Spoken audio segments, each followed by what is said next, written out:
97.1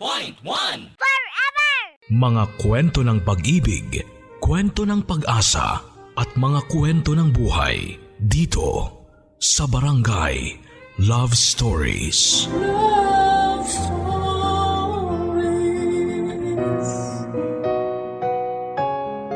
Ang mga taong hindi natututong mag-let go at mag-move on noong nabubuhay pa ay nagiging mga mapaghiganting ligaw na kaluluwa.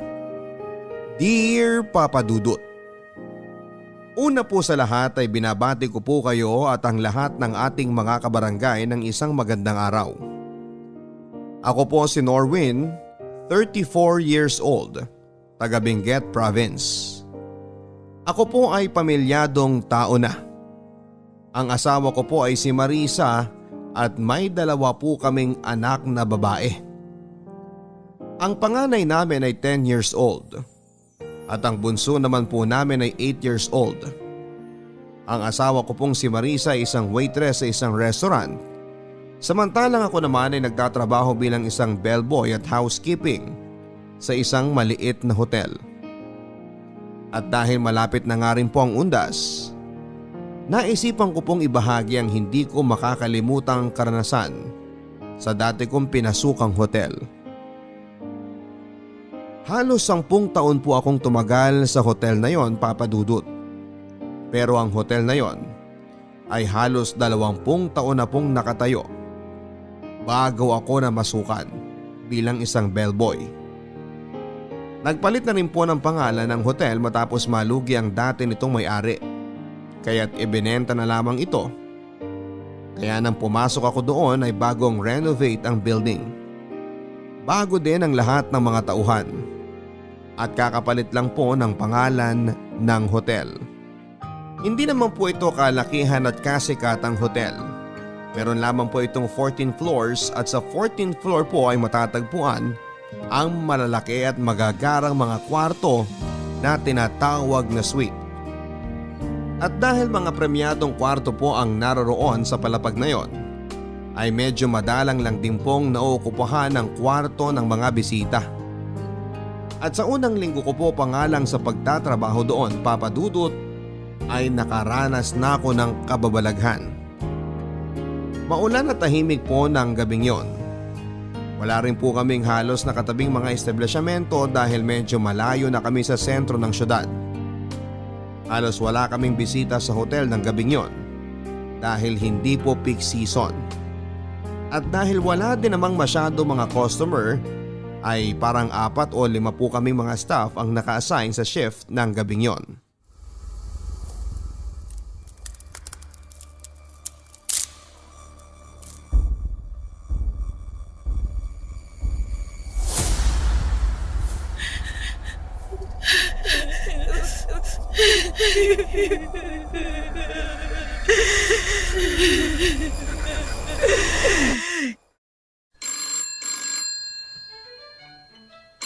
Naku, nagre-ring yung telepono.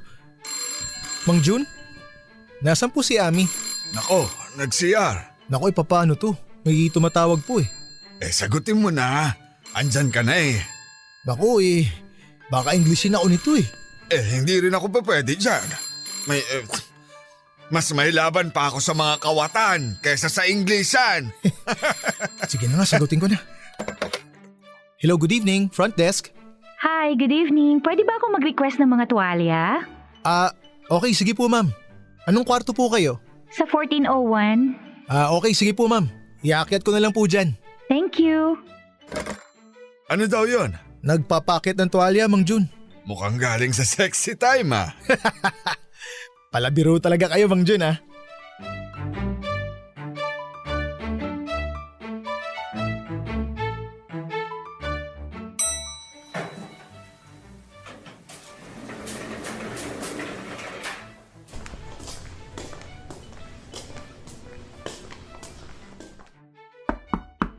Ma'am? Good evening po.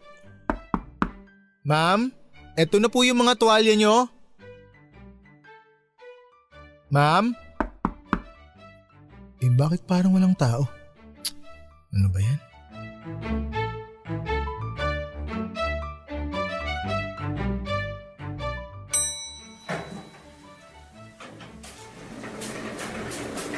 Ami, pwede mo bang tawagan yung 1401? Ha? Bakit ka may dalang mga tuwalya? Nag-request yung 1401 ng tuwalya eh. Pero ayaw naman buksan yung pinto. Ano? Wala tayong kliyente sa 14th floor ngayon. Ano? May tumawag kanina lang eh. Hindi ba, Mang Jun? Ha? Ano yun? Hindi ba kanina may tumawag? Oh, yung nag-request ka mo ng mga tuwalya. Imposible yun dahil wala naman tao sa 14th floor. Sigurado ka ba na tamang kwarto yung narinig mo? Oo. 1401 ang sabi ng babae. Kainis ka naman, Norwin eh.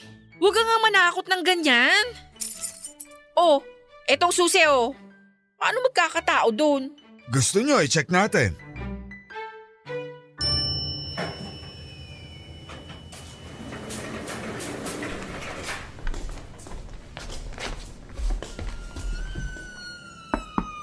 Magandang gabi ho. Mang Jun, mukhang wala nga talagang tao ah. Buksan na natin.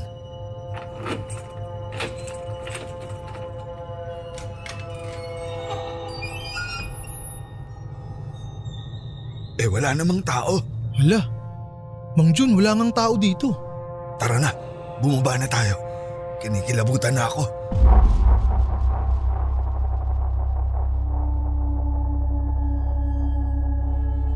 Nasundan pa po ang insidenteng yon ng kung ano-anong kababalaghan sa hotel, Papa Dudut.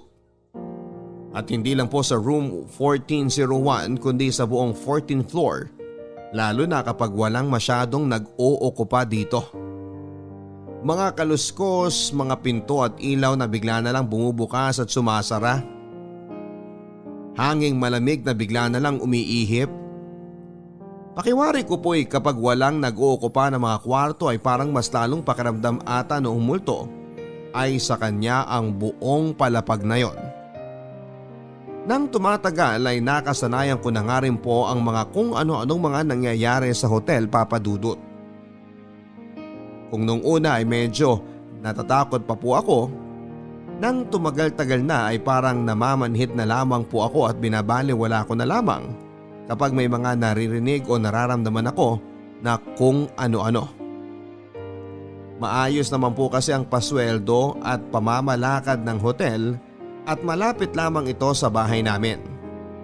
Sa madaling sabi ay inuna ko na lamang po ang pagiging praktikal kesa ang maging matatakutin. Iniisip ko na lamang po na multo lang yon, hindi ako kayang saktan. At kagaya nga po ng sabi nila ay mas nakakatakot pa ang mga buhay kesa sa mga patay.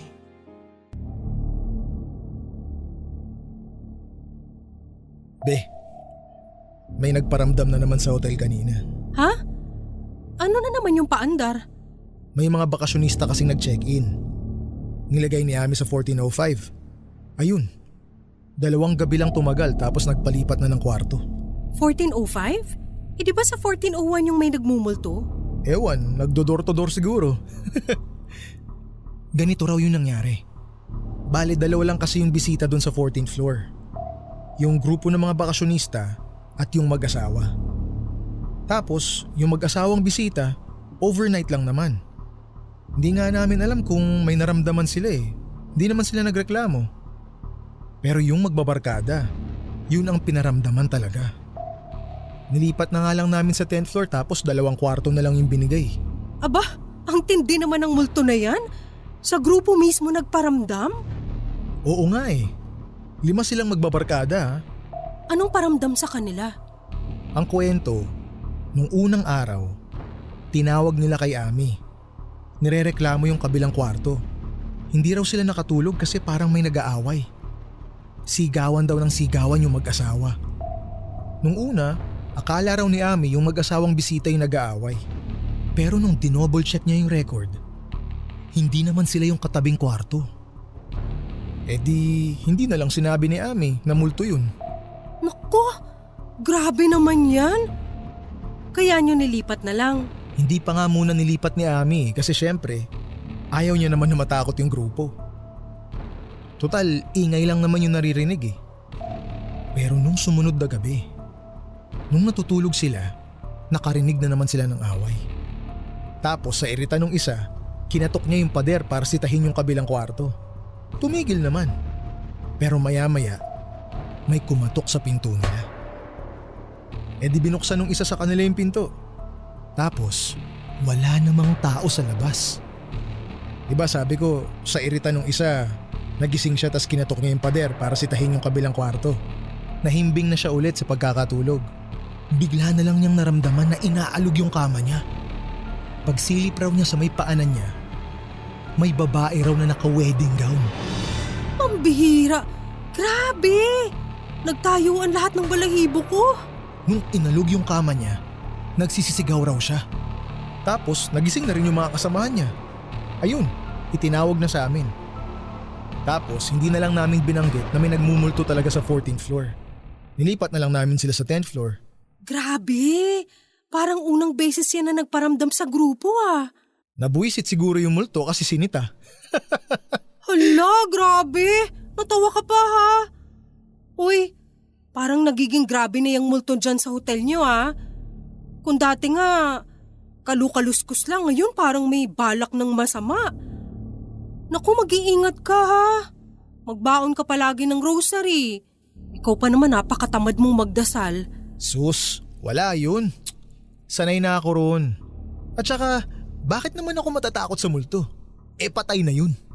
Ang pwede lang gawin nun, takutin ako. Ay nako, baka mamaya sumunod pa yun sa'yo dito. May nunal ka pa naman sa mata. Hindi yan. Mag-uundas na kasi. Tuwing mag-uundas kasi, nagiging parang mas aktibo yung pagmumulto. Parang hotel lang din yung pagmumulto. Seasonal.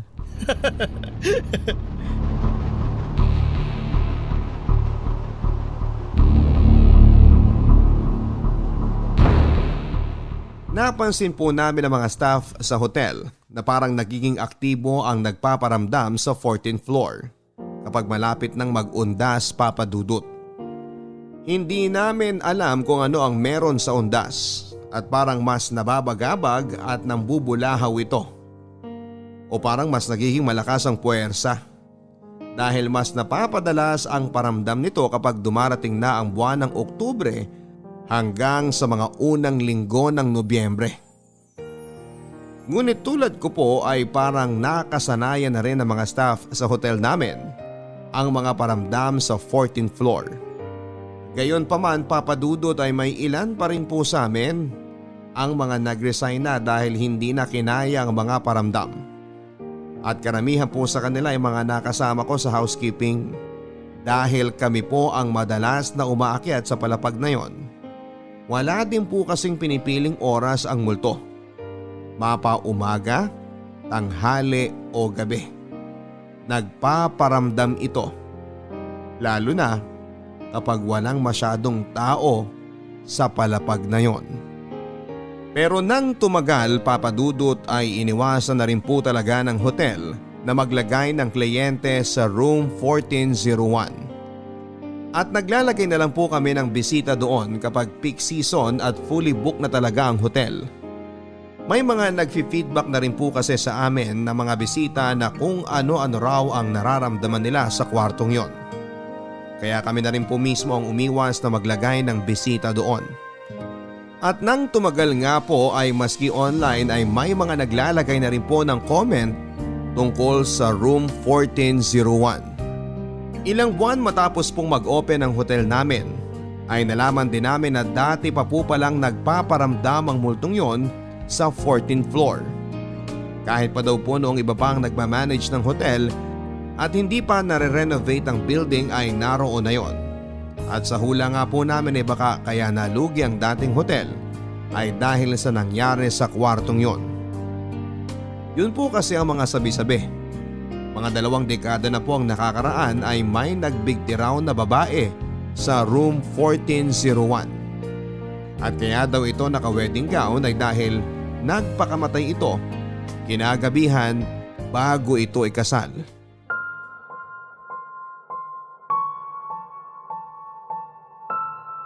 Grabe, ang ganda talaga. Hindi naman pala ako tumaba eh. Tamang-tama lang pala sa akin. Sandali lang!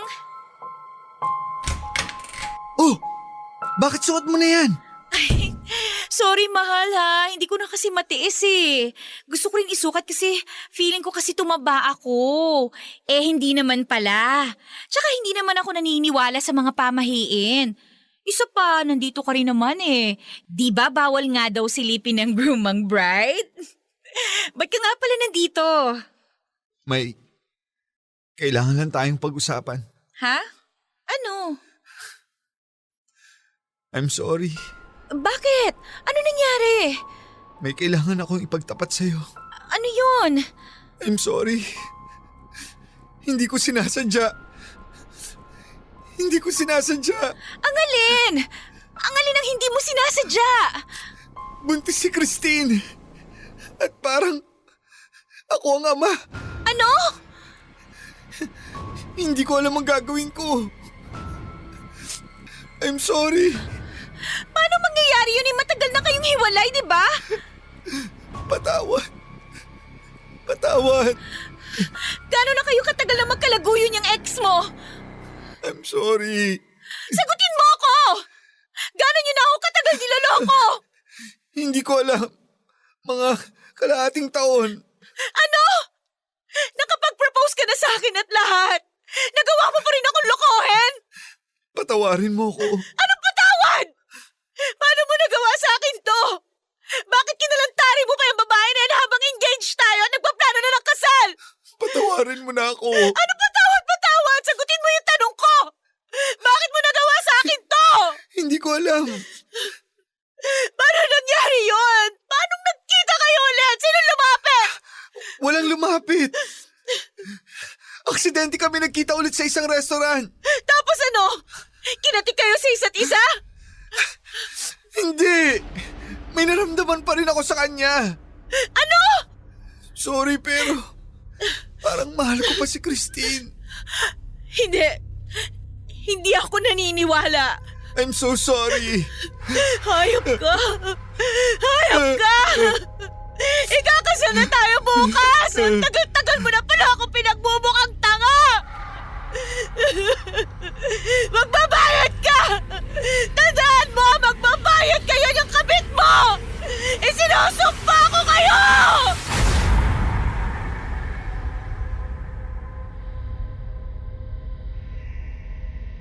Napabalita pa nga daw po sa tabloid ang nangyaring pagpapakamatay sa hotel na yon. Pero dahil sobrang tagal na nangyari yon ay halos nakalimutan na rin po ito ng mga tao. Ang ilan sa mga nakakaalala na lamang po ay yung mga matatandang may-ari ng karinderya na minsan ay kinainan naming mga staff malapit sa hotel.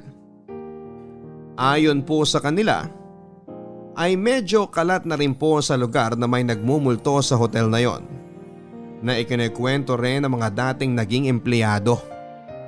Nang tumagal ay pinagbawalan na rin po kami ng hotel na magkwento sa mga nangyayaring kababalaghan, Papa Dudut.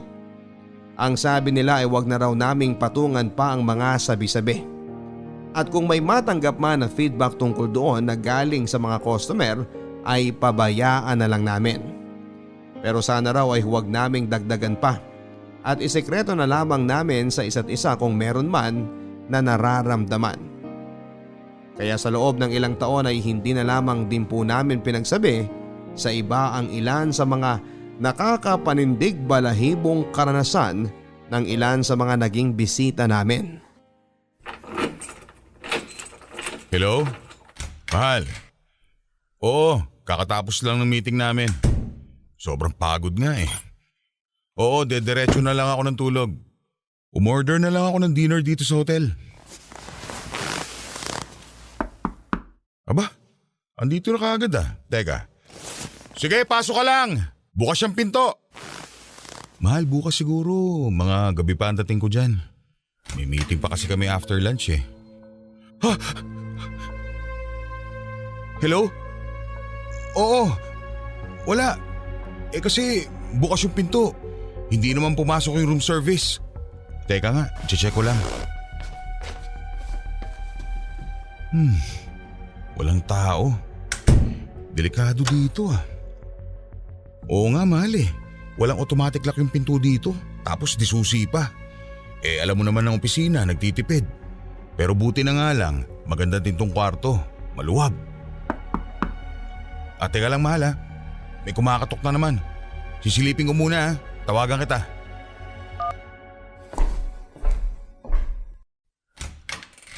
Good evening, sir. Sir, eto na po yung order nyo. Kanina ka pa dyan? Hindi po, sir. Ngayon pa lang po. May kumatok kasi dito kanina eh. Bumukas yung pinto.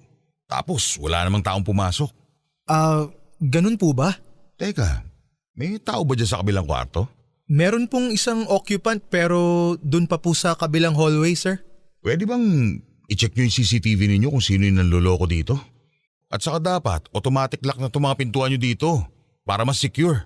Sige po, sir. Sasabihin ko na lang po sa manager. Enjoy your dinner, sir.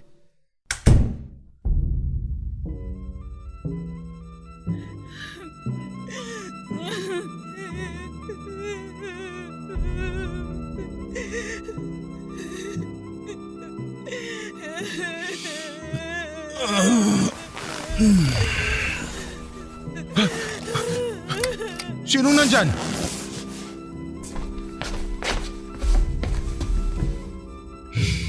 Ano ba yun? Makabalik na nga sa pagtulog. Wala naman eh.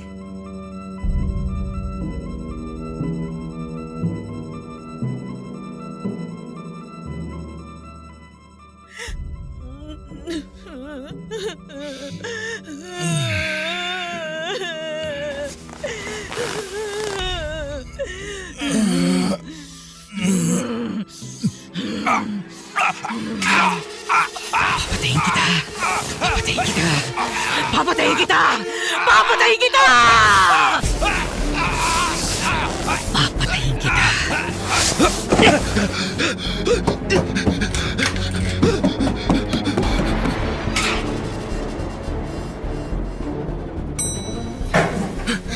May multo! May multo sa kwarto ko! Sir, ano pong kwarto nyo? 1404! May multo! Tinaganan ako habang natutulog ako! Hindi ako makahinga! Babae na katrahe ni Boda! Nalilisik ang mata! Papatayin niyo naman ako!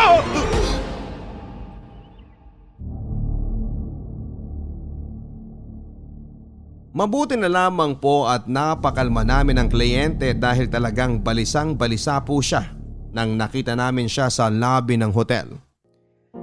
Sinubukan pa po siya na kausapin ni Ami at kumbinsihin na baka nananaginip lamang ito. Pero siguradong sigurado po ang kliyente na hindi siya binabangungot at naramdaman niya na nakapatong sa kanya ang galit na white lady at halos hindi raw po siya makahinga. Ililipat pa po sana namin siya ng kwarto pero siya na po ang nagsabi na gusto na niyang mag-check out at umalis sa hotel. At dahil nagwawala na rin po siya sa lobby ay minabuti na lamang po ng manager namin na ilipat siya sa ibang hotel at ang management na namin ang sasagot ng bayad. At sa awa ng Diyos, Papa Dudut ay hindi pa masyadong uso ang Facebook nang nangyari yon dahil baka nag-viral na ang insidente yon kung sakaling ipinost ng kliyente namin. Dahil umalis na rin po ang kliyente at hindi na rin po tumawag o nagparamdang pang muli sa hotel ay hindi na rin po namin ipinaalam pa sa kanya ang nakita namin sa CCTV na kanyang ni-request. Dahil ng gabi na sinabi niyang may kumatok sa kanyang pintuan ay wala po kaming nakitang tao kundi isang itim na anino na pumasok sa kanyang kwarto pagkatapos bumukas ang pintuan ng kusa. Bukod sa kliyente namin yon na dinagana ng white lady habang natutulog ay marami pa pong mga customer namin ang nakaranas na paramdaman ng multo sa 14th floor. May mga nakakarinig ng babaeng umiiyak ng 10 oras ng gabi. Merong nakakarinig ng mga yabag ng lakad at boses. At may isa naman na may nakitang babaeng nasa ilalim ng kamang nakatingin sa kanya. Nang nahulog niya ang kanyang unan at pinulot ito mula sa sahig. Ngunit may isa pa po kaming kliyente na talaga namang nakapanindig ng balahibo naming lahat, Papa Dudut. Solo backpacker lamang po ang binata. Tansya namin ay nasa 25 anyos lamang. Mukhang taga Maynila at may itsura. At tulad ng dati ay hindi rin po busy season noon kaya iilan lamang po ang mga bisita namin sa hotel. Dahil backpacker at mag-isa lamang po siya, ay sa isang solo room lamang po namin siya nilagay sa may 3rd floor. Isang hapon galing po siya sa lakwatsa at paket na sana sa kanyang kwarto nang nagkamali siya ng napindot na floor. At nang sinubukan niyang pinduting muli ang tamang floor, sa halip na bumaba ay nagtuloy-tuloy po sa pag-akyat ang elevator.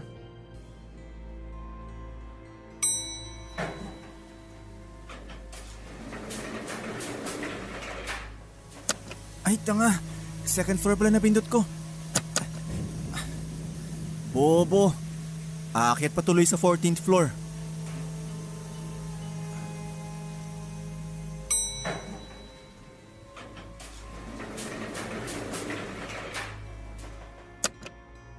Huh? Walang iya na stuck pa. Anong gagawin ko? Paano na to? Alam ko na. Yung intercom.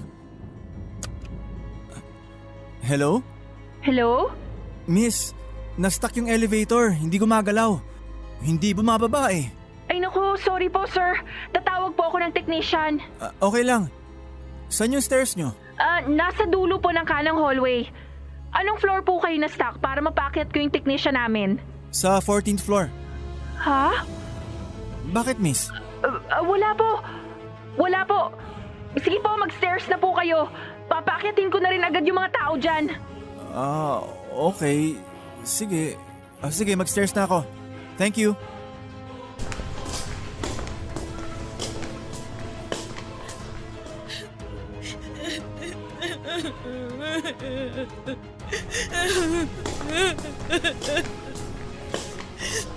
Miss? Okay ka lang? Miss!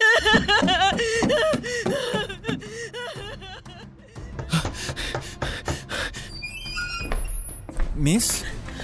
May tutulong ba ako?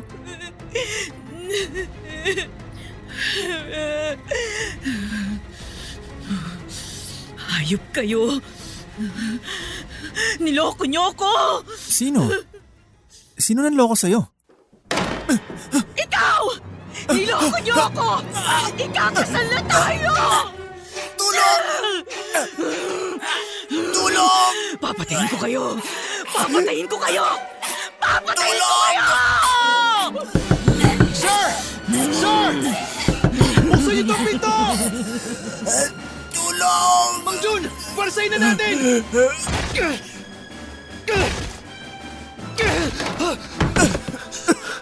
Sir!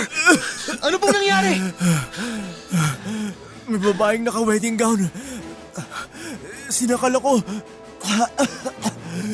Gusto akong patayin.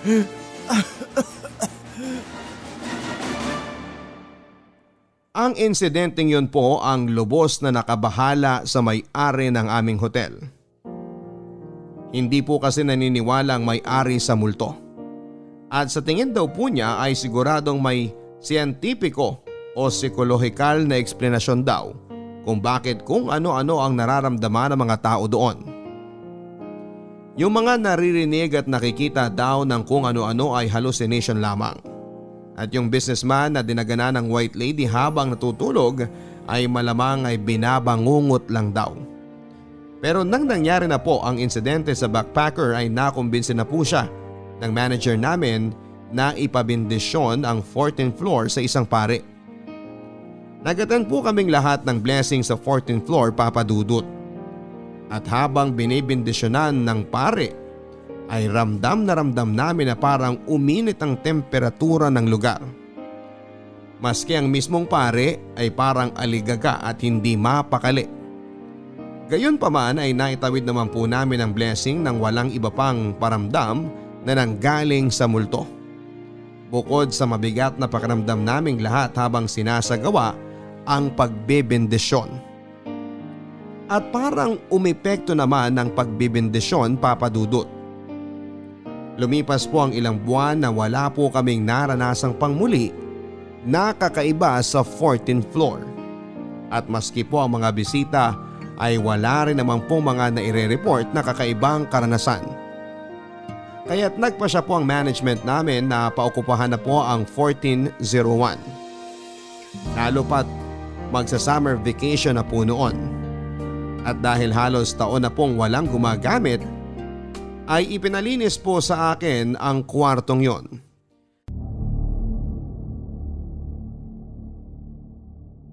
Kuya Norwin, ipapa-occupy na raw natin yung room 1401. Ha? Sigurado kayo? Oo, kasi fully booked na tayo bukas eh. Yung natitirang 2 katabing kwarto sa 14th floor, may mag-check-in na 2 days from now. Tapos itong booking na pumasok, check-in na bukas. Tapos 3 days 2 nights ang booking. 1401 na lang ang bakante. Kaya sabi ni ma'am, ipa-occupy na rin daw. Ah, ganun ba? Oo, kaya pwede pakilinisan na rin ngayon. Kasi matagal nang hindi nagagamit, puro agyo na dun. Bakit? Natatakot ka, Kuya Norwin? Hindi ah. Syempre, nakakakaba pa rin kahit papaano. Parang wala na rin naman dun. Ang tagal nang walang nagsasabi na may nararamdaman sila. Tsaka ang dami ng tao dun sa 14th floor ngayon. Oo nga, sa kabilang side. Pero yung side ng 1401, wala pang nakabook dun ngayon, di ba? Gusto mo pasamahan kita kay Ate Letty? Wag na, sus. Ayusin ko yun. Akit na ako.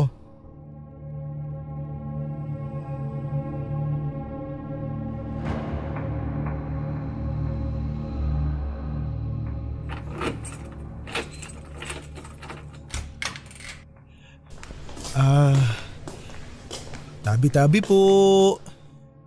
Maglilinis lang po ako ng kwarto. Sandali lang po to.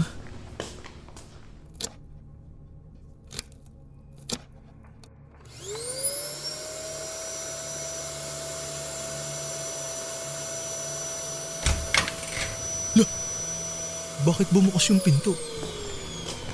Ay. Pasensya na po kung maingay ako. Tatapusin ko po agad tong paglilinis ko.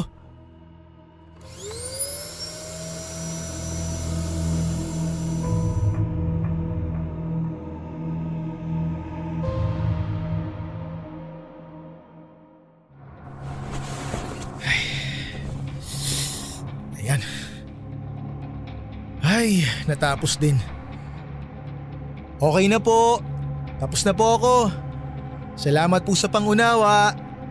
Tapos na po ako.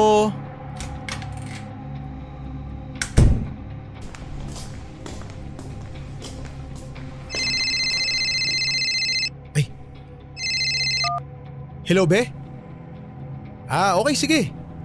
Anong ulam gusto nyo? Ay, teka, papasok ako na elevator. Baka mahina ang signal. Hello? Naririnig mo pa ako? Okay. Oo, sige. Akong bahala. Wala. Bumukas kasi ulit yung elevator eh. Wala. Sige, be. Tawagan na lang kita mamaya ha. Mamaya na lang ulit.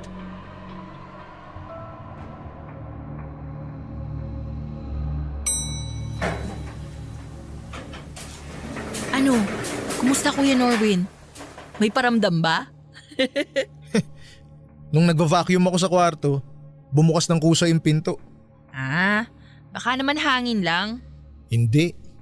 Sinara ko ng maigi yun eh. Nilak ko pa. Kasi nga iniiwasan ko na baka may makita akong kung ano sa hallway kaya sinigurado ko. Pero yun lang? Yung elevator. Pagsakay ko, sumara. Tapos biglang bumukas ulit. Nagtaka akong konti tas sumara na ulit tas bumaba na. Kuya Norwin, baka sumama sa'yo. Mabuti nga yun eh. Nang mag-check out na rin siya sa wakas.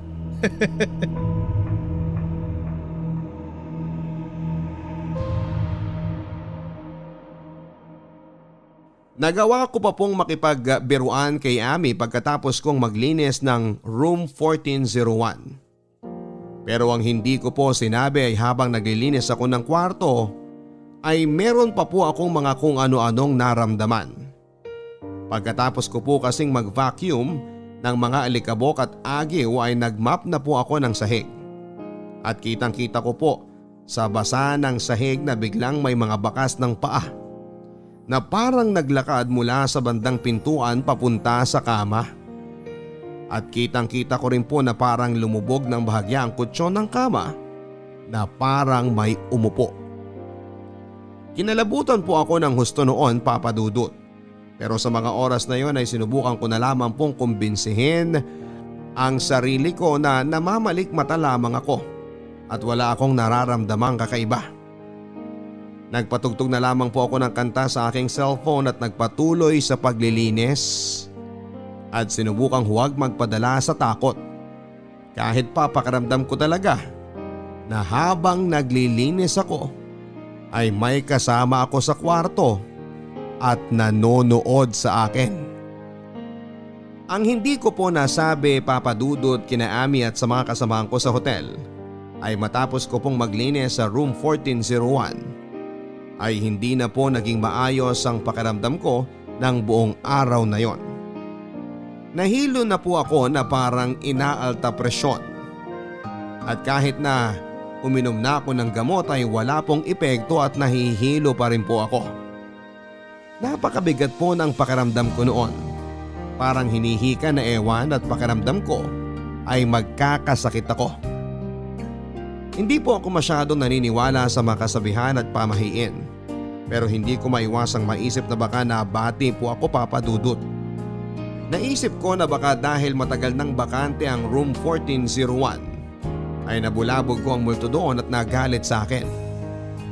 Pero pinilit ko na lamang pong isipin na baka masyado lang akong nag-iisip ng kung ano-ano. Lalo pat na ipablessing na namin ang kwarto at ang buong palapag. Isa pa ay ilang buwan na rin pong naging payapa at maaliwalas ang pakiramdam sa 14th floor mula nang ipinablessing po ito. Dahil masama ang pakiramdam ko ay naisipan ko na lamang pong mag-taxi para makauwi ng komportable sa bahay, Papa Dudut. At hindi ko akalain na makukumpirma ang aking mga iniisip sa biyahe ko pong yon.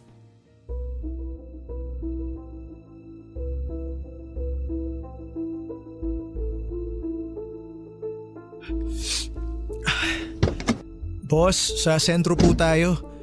Ay, pasensya na po kayo. Akala ko po lalaki yung driver. Okay lang. Marami rin ang nagugulat na mga pasahero eh. Bakit po? Wala. Sige, biyahe na tayo.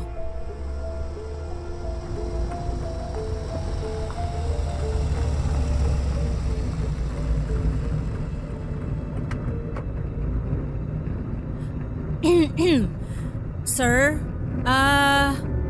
okay lang ba sa highway na lang muna tayo dumaan? Medyo mapapalayo po tayo eh. Bakit po? Mabangin kasi dun sa shortcut eh. Delikado. Sige po.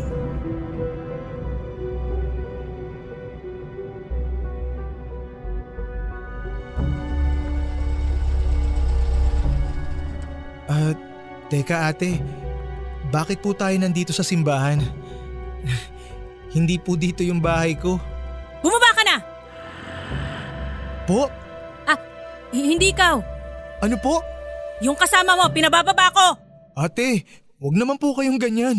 Huwag mong idamay ang inosente. Bumaba ka na! Diyan mo na hintayin ang pakakasalan mo!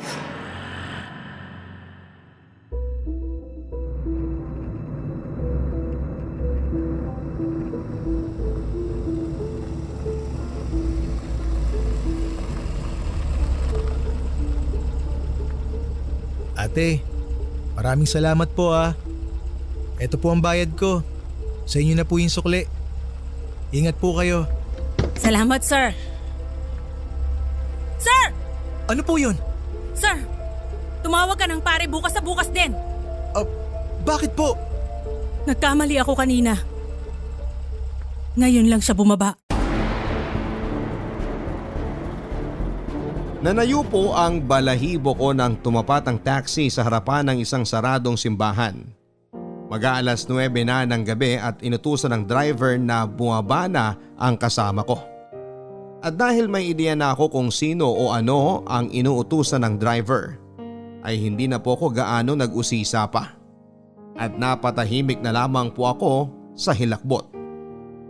Kagyat na naisip ko rin po na baka naisipan ng driver na tumigil sa harap ng simbahan para ihatid ang kasama ko raw doon.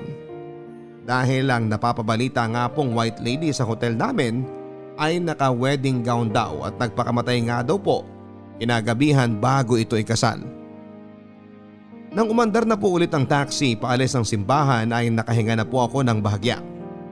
Naisip ko na baka gumana ang ginawa ng driver at bumaba na at nilubayan na ako ng multo. Pero nang sinabi po ng driver na kasabay kong bumaba ang multo, pakiramdam ko'y aatakihin ako sa puso. Gusto ko mang tumakbo, saan naman po ako pupunta? Paano mo matatakasan ang isang bagay na sumunod sa'yo pero hindi mo naman nakikita? At mga 1 o 2 oras po pagkarating ko sa bahay ay dinapuan na po ako ng matinding lagnat.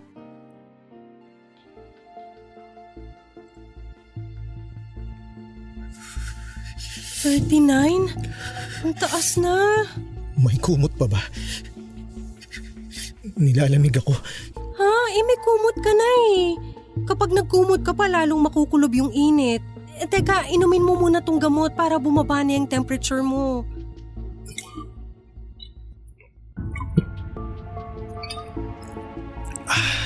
Salamat. Ano ba nangyari sa'yo? Naulanan ka ba kanina? Hindi naman. Bakit bigla-bigla ka na lang nagkasakit? Naku, baka kung ano na yan Be, kanina sabi ng driver ng taxi, may katabi raw ako eh. Ha? Sino? Tingin ko yun yung nagpaparamdam sa hotel. Ano? Naka-wedding gown daw eh. Ang bihira.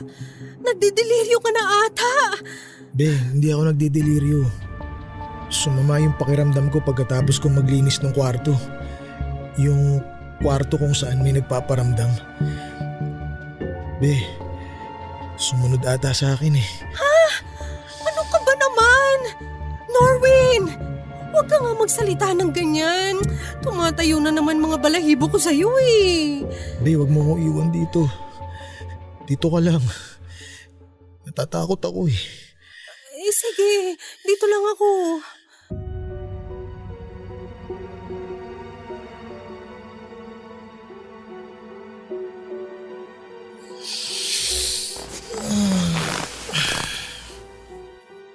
Marisa, umarap ka dito sa akin.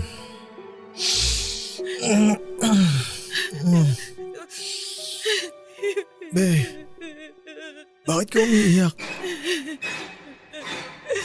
Hindi mo ako mahal! Niloko niyo ako ng babae mo! Papatayin ko kayo! Papatayin ko kayo!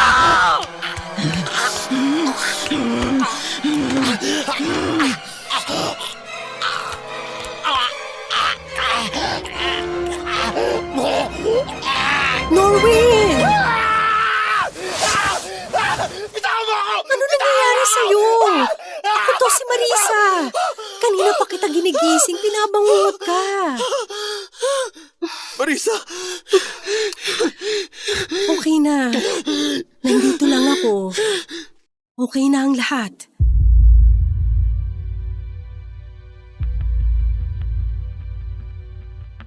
Kahit napakataas pa rin po ng lagnat ko ay hindi na ako nakatulog noon, Papa Dudut. Maski ang asawa kong si Marisa ay hindi na rin po nakatulog at nagbantay na lamang sa akin buong gabi. Pagkasikat ng araw ay agad niya akong isinugod sa ospital pero wala namang pong nakitang mali sa akin. Maski po sa ospital ay takot na takot, Papa Dudut, at hindi ko talaga pinaalis si Marisa sa tabi ko.